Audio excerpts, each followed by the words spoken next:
আপনারা এ প্রমাণ দিয়েছেন অতীতে দীর্ঘ 17 বছর রাঙ্গুনিয়ার মাটিতে এই আওয়ামী লীগের দূষররা যেভাবে আপনাদের উপর মিথ্যা মামলা হামলা এলাকা ছাড়া করেছে, তার জবাব হিসাবে যুব সমাবেশে আপনারা আপনাদের নেতা কর্মীদেরকে নিয়ে উপস্থিত হবেন।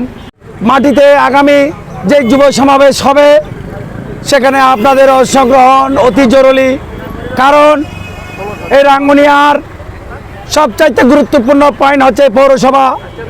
এই পৌরসভায় যুব সমাবেশ হবে, সেখানে আপনাদের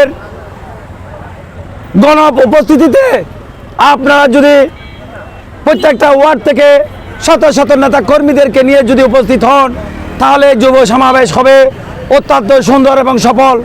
কারণ আপনারা এ প্রমাণ দিয়েছেন অতীতে দীর্ঘ 17 বছর রাঙ্গুনিয়ার মাটিতে এই আওয়ামী লীগের দূষররা যেভাবে আপনাদের উপর মিথ্যা মামলা হামলা এলাকা ছাড়া করেছে, তার জবাব হিসাবে যুব সমাবেশে আপনারা আপনাদের নেতা কর্মীদেরকে নিয়ে উপস্থিত হবেন এবং প্রিয় নেতা হোমাম কাদের চৌধুরী উপস্থিত থাকবেন।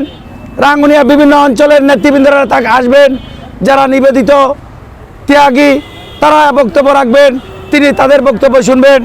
পরিশেষে আমি আর দীর্ঘায়িত করছি না, আমরা আগামী যে যুব সমাবেশ হবে শুধু আপনাদের দায়িত্ব না, আপনাদের অন্য অন্য যে ওয়ার্ড আছে সেই ওয়ার্ডের দায়িত্ব পালন করতে হবে এই যুব সমাবেশ সফল করার জন্য। পরিশেষে সবাইকে ধন্যবাদ জানিয়ে আমার বক্তব্য শেষ করছি। আমরা এখান থেকে অল্প কিছু মিছিল করবো, একটা মিছিলের মধ্যে দিয়ে আমরা আমাদের অনুষ্ঠান শেষ করব।